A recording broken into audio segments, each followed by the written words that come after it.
இப்போ வந்து இந்த குடிநீர் குழாய் அமைக்கிறது, மக்கள் குடிநீர் வழங்குறதுலாம் இவங்க திட்டமா? அவங்க கொடுக்கறது தான். அது மத்திய அரசு மூலமா வர்ற திட்டத்தை தான் இவங்க லேபிள் ஒட்டிக்கிறாங்க. மத்திய பாஜக அரசு கொண்டு வரும் திட்டங்களை திமுக தலைமையிலான தமிழக அரசு லேபிள் ஒட்டிக் கொள்வதாக அதிமுக முன்னாள் அமைச்சர் செல்லூர் ராஜு விமர்சித்துள்ளார். மத்திய அரசுடைய திட்டங்களுக்கு 50% நிதி வந்து தமிழக அரசு தான் கொடுக்குதுன்னு முதல்வர் சொல்றாரு. இது எப்படி? இதெல்லாம் ஒண்ணும் இல்லைங்க. அந்த அரசாங்கம், மத்திய அரசு இது அரசாங்கத்துக்குள்ள இருக்கிறது. அவங்க கொடுக்கறதுக்கு இவங்க பேரை ஒட்டிக்கிறாங்களே.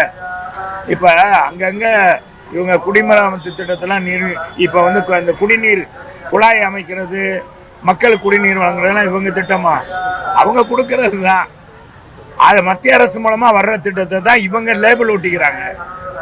இன்னமும் எங்க ஆட்சியில கொண்டு வரப்பட்ட திட்டங்களுக்கு தான் இந்த ஆட்சியில இன்னும் லேபிள் ஒட்டிக்கிட்டு திறந்துகிட்டு இருக்காங்க. 1000 ரூபாய் வந்து விடுபட்ட போடுற லாடாஜி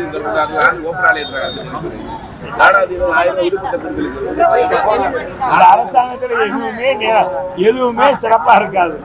எல்லாத்திலையும் குறைபாடு இருக்கும். இதை நிவர்த்தி பண்ணா எடப்பாடி தலைமையில ஆட்சி அமையும் போது உறுதியாக எல்லா குறைபாடும் தீர்க்கப்படும். செய்திகளை உள்ளது உள்ளபடி தெரிந்து கொள்ள ரெஃப்ளெக்ட் நியூஸை சப்ஸ்கிரைப் பண்ணுங்க.